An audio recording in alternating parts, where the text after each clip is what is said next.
Ya.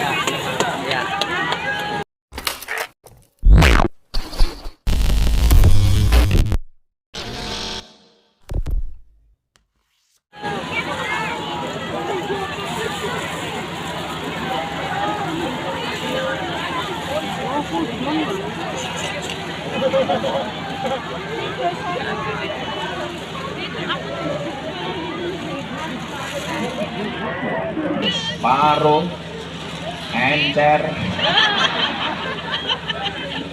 Ngopi dulu ya Bu. Kalau saya dikasih kopi panas langsung saya minum, kenapa? Cangkemnya cerewet baik, mana baik. Kalau dikasih kopi panas langsung diminum, karena saya punya prinsip. Jangan pernah kamu sesali kopimu dingin. Kenapa? Karena ketika hangat tidak pernah kau hargai. Saya cerita Bapak Ibu. Oke lah, supaya semuanya melihat saya berdiri. Ibu-ibu lebih suka saya duduk apa berdiri? Itulah perempuan. Dimana-mana suka yang berdiri. Tolong kalau saya sudah berdiri, tetap lihat wajah saya, jangan lihat sarung saya ya. Apa? Kacamata. Berdiri saya sudah bersedia. Sekarang minta kacamata dibuka. Lama-lama celana dibuka. Emangnya aku cowok apa? Saya kalau buka kacamata mohon maaf, janda langsung pingsan. Bapak Ibu yang saya muliakan, kenapa saya awali dengan membaca sholawat nariyah? Saya punya banyak guru yang mengajarkan saya tentang amalan sholawat. Apalagi ini di hari Jumat. Salah satu guru saya yang seperti yang Anda tahu adalah Maulana Habib Lutfi bin Yahya Pekalongan. Kebetulan saya sangat dekat dengan beliau. Setiap kali saya punya hajat, yang diperintahkan sama beliau cuma satu, membaca sholawat. Apalagi ini bulan Muharram. Ada satu kejadian di mana seorang nabi doanya dikabulkan oleh Allah gara-gara sebelum berdoa memulai doanya dengan membaca sholawat. Siapakah nabi yang saya maksud? Adalah Nabi Adam alaihi salam. Nabi Adam dipisahkan dengan istrinya. Siapa Bu nama istri Nabi Adam? Salah. Nama istri Nabi Adam adalah Bu Adam. Berpisah selama 300 tahun gara-gara melanggar perintah Allah. Selama 300 tahun Nabi Adam berdoa, minta sama Allah supaya bisa diketemukan dengan Hawa. Ternyata tidak diijabah oleh Allah. Seberapa jauh mereka berpisah? Bainal masyriq wal maghrib, antara timur dan barat. Ada yang menyebutkan Nabi Adam dibuang ke daerah barat, satu negara namanya Mesopotamia. Siti Hawa dibuang ke timur di satu negara namanya India. Mereka berpisah 300 tahun. Dengar, sampai satu ketika Nabi Adam alaihi salam teringat di pintu surga ada nama Muhammad tertulis. Maka kalau Anda sering baca Miftahul Jannah, La ilaha illallah Muhammadur, karena kalimat itulah yang tertulis di pintu surga. Saya doakan Bapak Ibu Paguyangan masuk surga pertama kali, berangkat setelah sholat maghrib. Berarti modar ya. Santai Bu, saya baru pulang ngaji, insya Allah doanya masih mustajabah. Saya baru pulang ngaji 25 hari. Saya doakan Bapak Ibu Paguyangan segera dipanggil oleh Allah Subhanahu wa Ta'ala.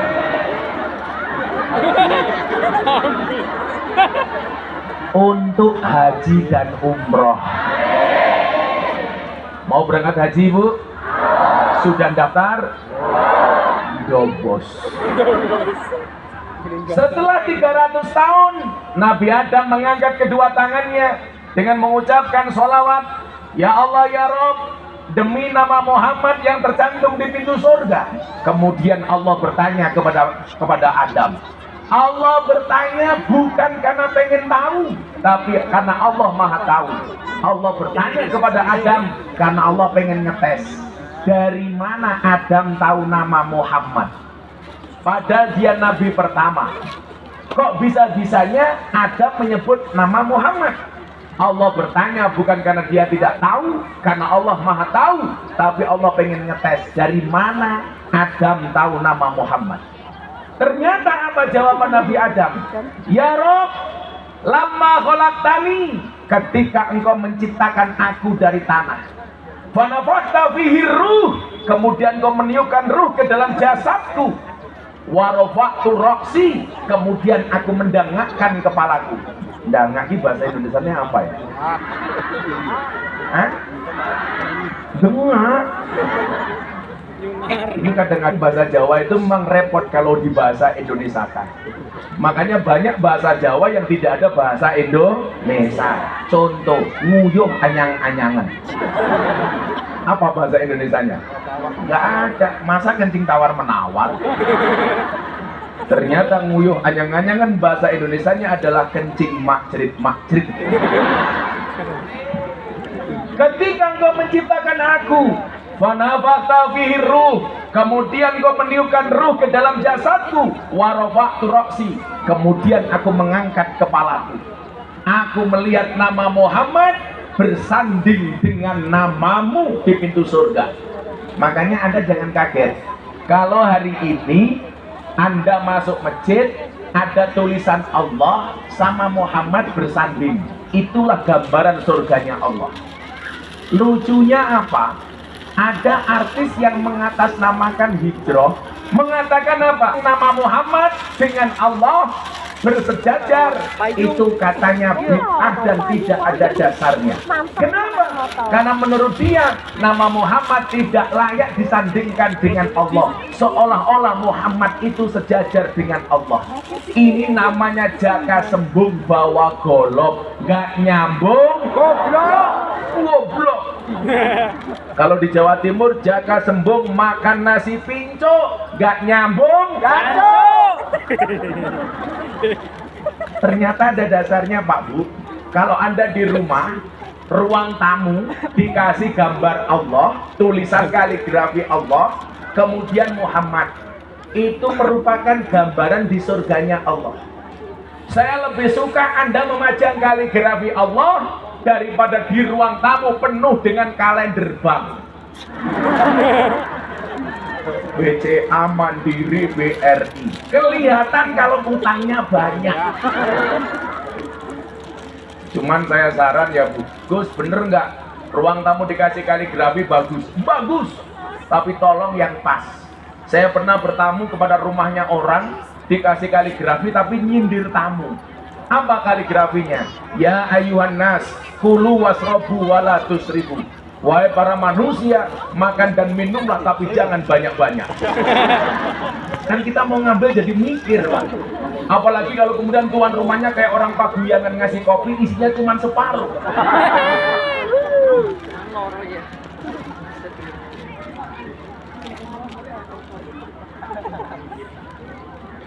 Apa? Ini saya dikasih informasi panitia banyak yang kecopetan dan HP-nya hilang katanya.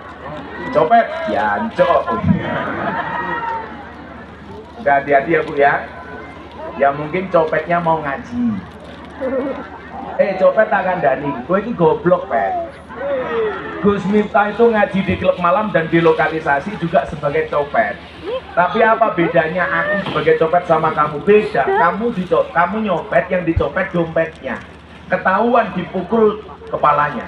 Kalau saya di lokalisasi Pak bersama para telembok, yang berbes arane apa? Telembok. Hah? Telembok. Apal banget tamune ya. Lah kalau Gus Miftah bersama para telembok ya, yang saya copet bukan dompetnya, tapi hatinya. Kalau hatinya sudah tercopet, jangankan dompetnya, dompet lainnya pun pasti akan diberikannya. Nyoh. Mudah-mudahan copetnya bertobat. Amin. Kayaknya sih sudah aman, kan copetnya sudah di atas. Oh, banser deh. Ini ada banser, ada pemuda Pancasila. Keren. Yang penting akur ya, Lea. Tapi saya minta banser tuh perutnya jangan besar-besar. Iya, karena di rumah sakit Jogja ada penelitian, laki-laki yang perutnya besar biasanya manuke cilik. Nah.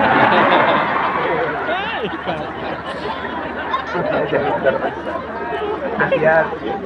Ayahnya utangnya gede, dibuka sarungnya sini mau kayak pentil.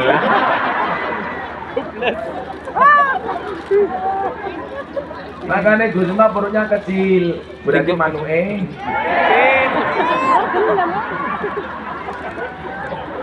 Mata. Sallu ala Nabi Muhammad. Itulah keajaiban nama sholawat, nama Muhammad.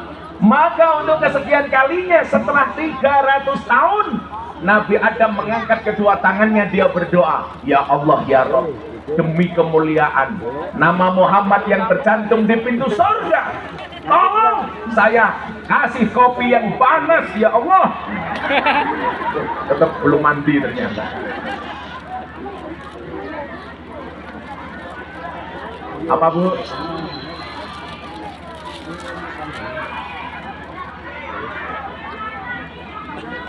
Kenapa? Oh, bikin lagi kopi nih. Setelah 300 tahun Nabi Adam berdoa, ya Allah pertemukan aku dengan istriku Siti Hawa. Langsung doanya diijabah oleh Allah. Terjadi tepat di bulan Muharram. Ada yang mengatakan di tanggal 10 Muharram. Ulama lain mengatakan di bulan Muharram. Begitu Nabi Adam berdoa, ya Allah pertemukan aku dengan istriku Siti Hawa dengan kemuliaan nama Muhammad. Subhanallah, doanya Nabi Adam langsung dijawab.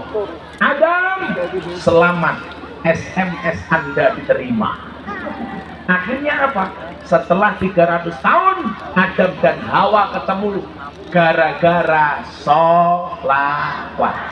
Saya yakin Bapak Ibu, malaikat hari ini hadir di tengah-tengah cuaca yang dingin, hujan, Anda ikhlas. Kehujanan, bahkan ada yang basah luar dalam.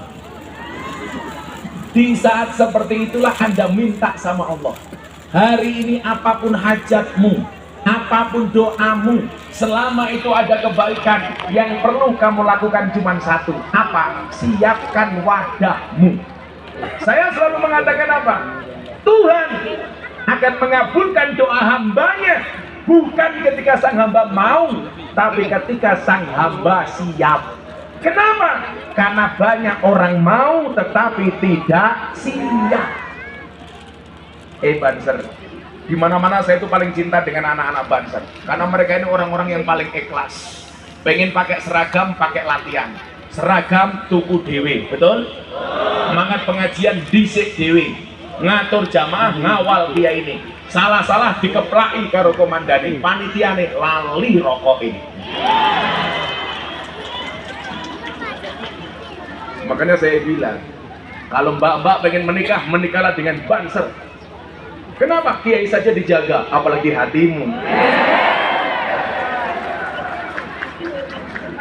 Alhamdulillah pemuda Pancasila juga gabung, terima kasih. Pancasila ideologi negara tidak boleh digugat, betul?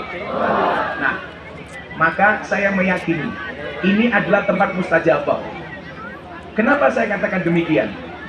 Satu ketika Nabi Muhammad SAW bersabda, "Idza marartum bi riyadil jannah farta'u." Ketika kamu melintasi taman surga, singgahlah.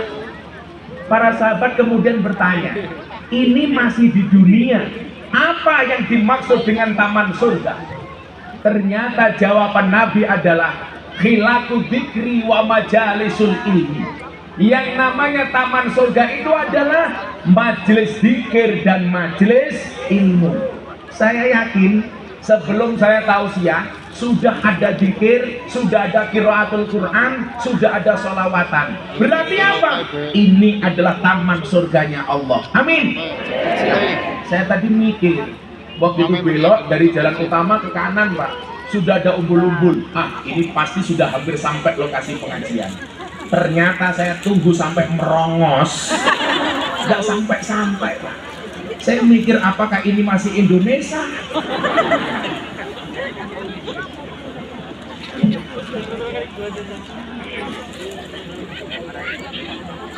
Maka apa? Mumpung ini Taman Solo, berkumpul di tempat yang baik, ketemu dengan orang yang baik. Ibu, di saat Anda kedinginan, hatinya duwe kerentek, apa hari ini yang Anda hajatkan? Umpama nih, ya Allah ya Rabb, di rumah saya punya kesulitan ekonomi ya Allah, pantaskanlah aku untuk mendapatkan anugerah dan rizkimu ya Allah. Mangkrenteke, kula melu ndongake, dimulai dengan sholawat. Jenengan duwe anak nakal, mulai dikrenteke, ya Allah ya Rabb, demi kemuliaan Muhammad saya pengen menjadikan anak-anakku sholat. Dia tidak berani berteriak, takut membangunkan menantunya. Coba, kok ono marotuo sayang banget karo mantune. Kira-kira bocah kene disayang karo marotuone. Iya. Bohong. Saya dulu disayang. Kenapa? Karena saya dulu ketika jadi menantu, saya mau limo, madep mantep mangan melu marotuo. Sampai akhirnya M10. Madep mantep mangan melu marotuo muring-muring menantu meneng mawon. Sampai akhirnya M15. Madep mantep mangan melu maratua muring-muring menantu meneng mawon, maratua mati menantu melu marisi. Kata bapak mertua saya cuma satu, M1. Apa Pak? Matamu. Sahabat kedua siapa? Umar. Apa kehebatan Umar? Keberaniannya. Maka mohon maaf, saking pemberaninya Umar, setan, jin, demit, iblis semuanya takut dengan Umar. Tapi Bapak harus ingat, setan, jin, demit, iblis takut sama Umar, tapi Umar takut sama istrinya. Itu artinya apa? Kalau bapak-bapak pandang sari takut sama istrinya galak, jangan-jangan istrinya keturunan demit. Wongnya ya tekai, ya meleng guyu.